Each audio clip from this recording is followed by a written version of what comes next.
Similar to how Fortified Zone had a little-known Japanese-exclusive sequel, the more astute of you will realize that Tenjin Kaisen 2 Yomihon Yumegoyomi is a follow-up to Meldac's 1990 side-scroller Mercenary Force. Yeah, I had no idea either.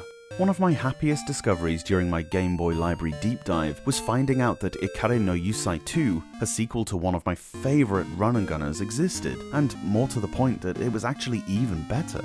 Let's hope that Tenjin Kaisen 2 can follow suit. Straight away you're immersed in the game with one of the most cinematic intro sequences the console had.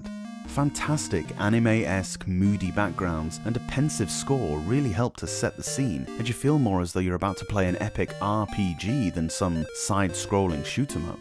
Indeed, not long into it, you see a classroom with a bunch of students reading from books, then some massively cranial person appears at the back. Or at least the teacher can see him. The kids think he's losing his mind.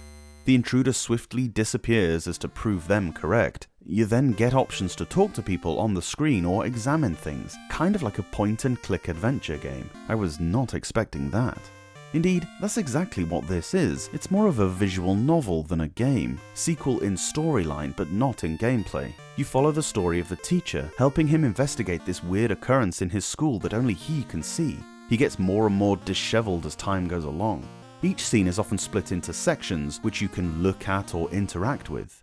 The text at the bottom of the screen tells you what button to press to do which action.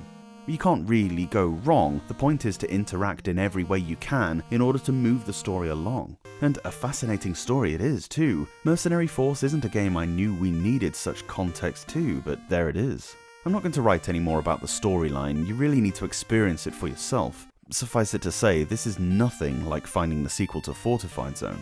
Mercenary Force 2 is about as removed from the original as it's possible to be. This is such a unique entity, and had I not resolved to looking at literally every release in the library, it would have remained virtually undiscovered, at least in my knowledge scope. There seems to be not a drop of information in the English language part of the internet. Far too much text to be fan-translated, I guess. Hey, if nothing else, this will help you learn your hiragana comprehension if you didn't want to study with Doraemon or Maruko-chan.